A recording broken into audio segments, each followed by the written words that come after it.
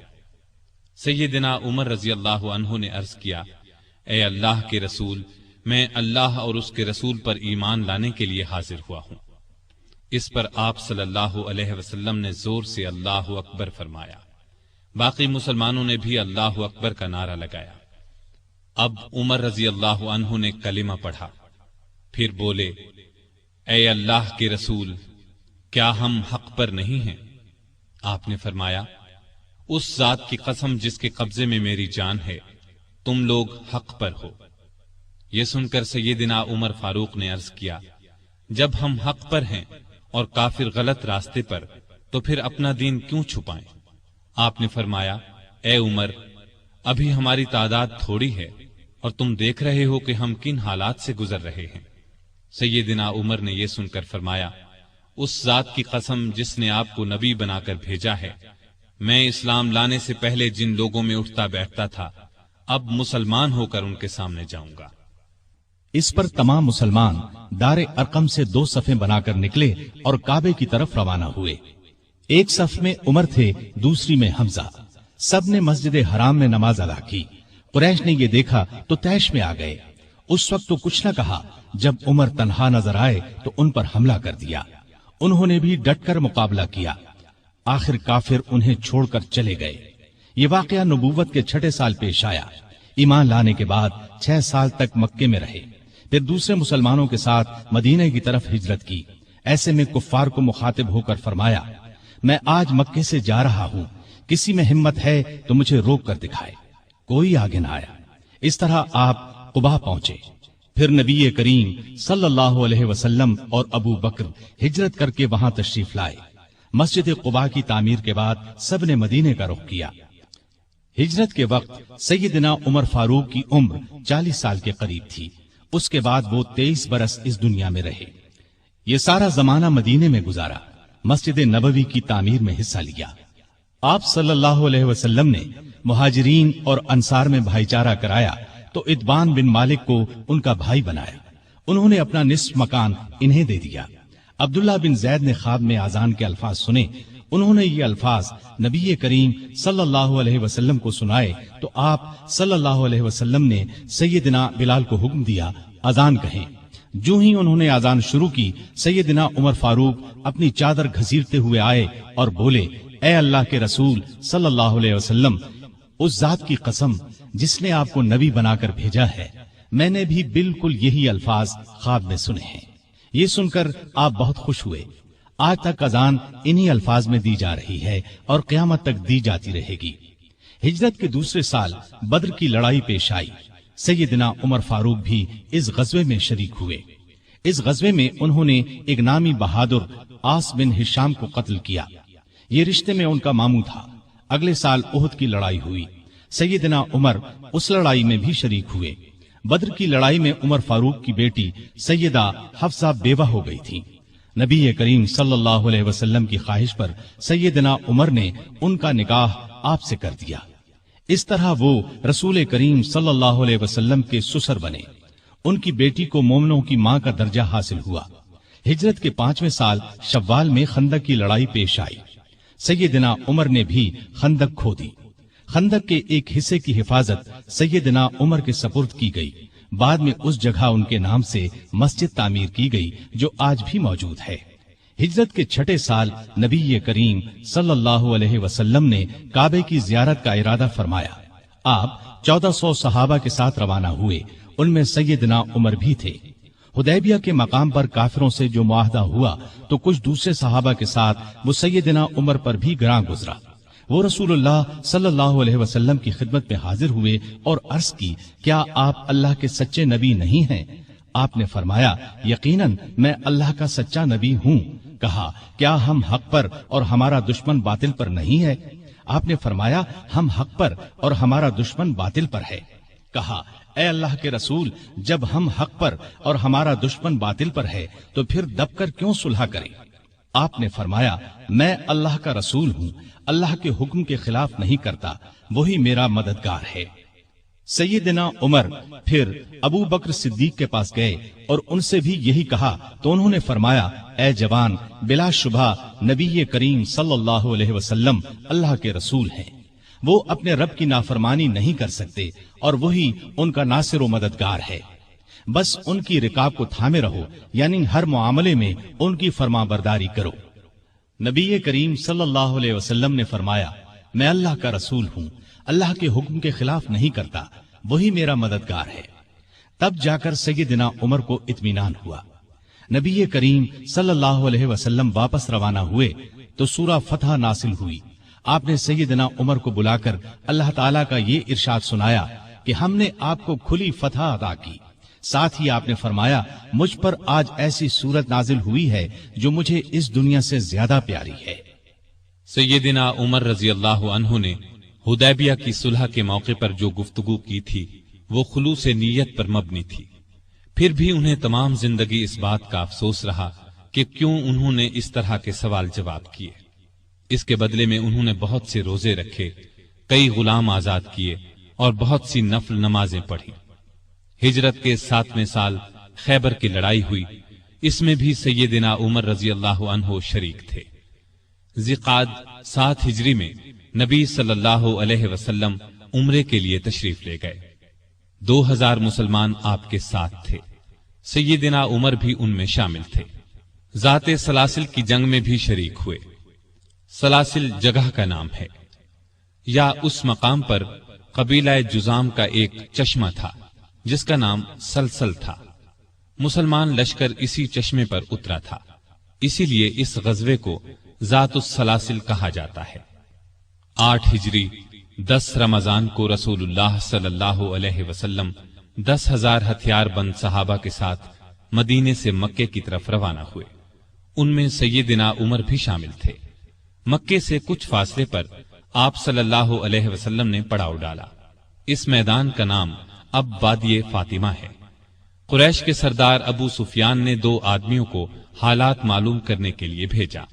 پھر ابو سفیان خود نبی کریم صلی اللہ علیہ وسلم کی خدمت میں حاضر ہوئے۔ ایسے میں سیدنا عمر رضی اللہ عنہ نے عرض کیا، اے اللہ کے رسول، مجھے اجازت دیں میں ابو سفیان کا سر اڑا دوں، لیکن آپ نے ایسا کرنے کی اجازت نہ دی۔ اس موقع پر ابو سفیان نے اسلام قبول کیا۔ ان کے بعد مکے کے باقی ماندہ لوگ بھی مسلمان ہو گئے۔ فتح مکہ کے بعد غزوہ حنین پیش آیا۔ اس غزوے کی ابتدا میں مسلمانوں کے پاؤں اکھڑ گئے۔ صرف رسول اللہ صلی اللہ علیہ وسلم چند صحابہ کے ساتھ میدان میں کھڑے رہے۔ ان میں سیدنا عمر بھی تھے۔ پھر سیدنا عباس رضی اللہ عنہ کی آواز پر مسلمان پلٹے اور کفار کو شکست دی۔ تبوک کی لڑائی کے لیے سیدنا عمر نے اپنے مال کا نصف حصہ نبی صلی اللہ علیہ وسلم کی خدمت میں پیش کیا۔ حجۃ الوداع کے موقع پر بھی سیدنا عمر ساتھ تھے۔ اس حج کے بعد ہی آپ صلی اللہ علیہ وسلم اس دنیا سے رخصت ہوئے۔ سفر 11 ہجری میں آپ صلی اللہ علیہ وسلم نے اسامہ بن زید کو اسلامی لشکر کا سپہ سالار مقرر کیا اور حکم دیا کہ جا کر رومیوں سے موتا کی لڑائی کا بدلہ لیں۔ موتا کی لڑائی ہجرت کے 8ویں سال میں ہوئی تھی۔ اس میں اسامہ کے والد زید اور بہت سے صحابہ رضی اللہ عنہم شہید ہو گئے تھے۔ چنانچہ آپ نے یہ لشکر روانہ فرمایا۔ اس میں بڑے بڑے صحابہ کے ساتھ سیدنا عمر بھی شریک تھے۔ آپ صلی اللہ علیہ وسلم نے رحلت فرمائی تو سیدنا عمر رضی اللہ عنہ کو آپ کی وفات کا یقین ہی نہیں آتا تھا۔ وہ یہ اعلان کر رہے تھے، جو شخص یہ کہے گا کہ رسول اللہ صلی اللہ علیہ وسلم نے وفات پائی ہے، میں اس کی گردن اڑا دوں گا۔ پھر ابو بکر رضی اللہ عنہ کے سمجھانے پر یقین آیا کہ نبی صلی اللہ علیہ وسلم رحلت فرما چکے ہیں۔ آپ صلی اللہ علیہ وسلم کی وفات کے بعد خلافت کے مسئلے پر مسلمانوں میں اختلاف پیدا ہوا، تو اس موقع پر سیدنا عمر نے ابو بکر رضی اللہ عنہ کا نام خلافت کے لیے سب کے سامنے رکھا۔ سبھی نے اس سے اتفاق کیا۔ ابو بکر کے بارے میں سیدنا عمر کے یہ الفاظ ہیں: ابو بکر رسول اللہ صلی اللہ علیہ وسلم کے صحابی ہیں، غار کے ساتھی ہیں، یہ تمام مسلمانوں سے زیادہ تمہارے معاملات کے والی ہونے کے حقدار ہیں۔ خلیفہ بننے کے بعد سیدنا ابو بکر نے سب سے پہلے اسامہ بن زید کا لشکر روانہ فرمایا۔ یہ لشکر نبی کریم صلی اللہ علیہ وسلم کی شدید علالت کی وجہ سے مرینا سے باہر مقام جرف پر ٹھہر گیا تھا اور پھر وفات کی وجہ سے روانہ نہ ہو سکا تھا۔ اس موقع پر سیدنا ابو بکر نے اسامہ بن زید سے کہا کہ سیدنا عمر فاروق رضی اللہ عنہ کو ان کے پاس چھوڑ جائیں، کیونکہ ان کے مشوروں کی ضرورت پڑے گی۔ اسامہ بن زید نے خوشی سے یہ بات منظور کی۔ ابو بکر کی خلافت 2.25 برس رہی۔ تمام عرصے میں سیدنا عمر ان کے خاص مشیر رہے۔ اس دوران میں سیدنا عمر نے سیدنا ابو بکر کو مشورہ دیا کہ قرآن کو ایک جگہ جمع کر دیا جائے۔ انہوں نے یہ مشورہ اس لیے دیا کہ یمامہ کی لڑائی میں قرآن مجید کے حافظ بہت سے صحابہ شہید ہو گئے تھے۔ آخر یہ کام زید بن ثابت، سیدنا عمر اور بہت سے دوسرے صحابہ رضی اللہ عنہم کی مدد سے مکمل ہوا۔ جمادی الاولی 13 ہجری میں سیدنا ابو بکر سخت بیمار ہو گئے۔ بچنے کی امید نہ رہی تو انہوں نے خلافت کے بارے میں چند بڑے بڑے صحابہ سے مشورہ کیا۔ خود انہوں نے سیدنا عمر کا نام تجویز کیا۔ بعض صحابہ نے اس پر کہا کہ وہ مزاج کے بہت سخت ہیں۔ اس پر ابو بکر نے فرمایا، جب ان پر خلافت کا بوجھ پڑے گا تو نرم ہو جائیں گے۔ اس طرح تمام مسلمانوں کا سیدنا عمر کی خلافت پر اتفاق ہو گیا۔ سیدنا ابو بکر نے آخر وقت میں سیدنا عمر کو یہ وصیت کی کہ عراق میں مسلمان ایرانیوں سے لڑ رہے ہیں، ان کے لیے فوراً مدد بھیجی جائے۔ اس وصیت کے بعد 22 جمادی الاخری کو سیدنا ابو بکر نے وفات پائی۔ تمام مسلمانوں نے خوشی سے سیدنا عمر کی بیعت کر لی۔ اس طرح وہ مسلمانوں کے دوسرے خلیفہ راشد بنے۔ خلیفہ بنتے ہی انہوں نے ابو بکر کی وصیت کے مطابق عراق کی طرف ایک لشکر روانہ کیا۔ ابو عبیدہ رضی اللہ عنہ کو لشکر کا سالار مقرر فرمایا، اور اس طرح مسلمانوں کی عظیم الشان فتوحات کا سنہری دور شروع ہوا۔ Iraq, Madain, Hulwan, Jazira, Khuzestan, Nahavand, Isfahan, Hamadan, Azerbaijan, Tabaristan, Armenia, Fars, Kerman, خراسان، سیستان، مکران، دمشق، حمص، لاذقیہ، یرموک، قنسرین، حلب، انطاکیہ اور بیت المقدس فتح ہوئے۔ بیت المقدس کی فتح کا واقعہ کچھ اس طرح ہے کہ مجاہدین اسلام نے قریباً 3 سال میں سارا شام فتح کر لیا۔ اب فلسطین کے صرف 2 بڑے شہر رہ گئے تھے، بیت المقدس جسے یروشلم بھی کہا جاتا ہے، اور قیصاریہ۔ اس زمانے میں فلسطین شام ہی کا حصہ تھا۔ 16 ہجری میں مسلمانوں نے دوسری لڑائیوں سے فارغ ہو کر بیت المقدس کا محاصرہ کر لیا۔ اس شہر میں ابراہیم علیہ السلام، اسحاق علیہ السلام، سلیمان علیہ السلام، عیسیٰ علیہ السلام اور دوسرے نبیوں کی بہت سی یادگاریں ہیں۔ رسول اللہ صلی اللہ علیہ وسلم کی بھی معراج کے سفر میں پہلی منزل یہی تھی۔ مسلمانوں کا پہلا قبلہ بھی یہی تھا۔ نہ صرف یہودی اور عیسائی بلکہ مسلمان بھی اس کی بہت عزت کرتے تھے اور کرتے ہیں۔ مسلمانوں نے جب بیت المقدس کا محاصرہ کیا تو شہر کے باشندوں نے شہر کے دروازے بند کر لیے۔ چند دن تو اس طرح گزرے، پھر انہوں نے مسلمانوں کے سپہ سالار ابو عبیدہ بن جراح کو پیغام بھیجا کہ ہم شہر مسلمانوں کے حوالے کرنے کے لیے تیار ہیں، لیکن شرط یہ ہے کہ مسلمانوں کے خلیفہ خود یہاں آئیں اور صلح کا معاہدہ کریں۔ ابو عبیدہ بن جراح نے یہ بات سیدنا عمر کو لکھ بھیجی۔ خلیفہ ثانی سیدنا عمر نے صحابہ سے مشورہ کر کے وہاں جانے کا فیصلہ کیا۔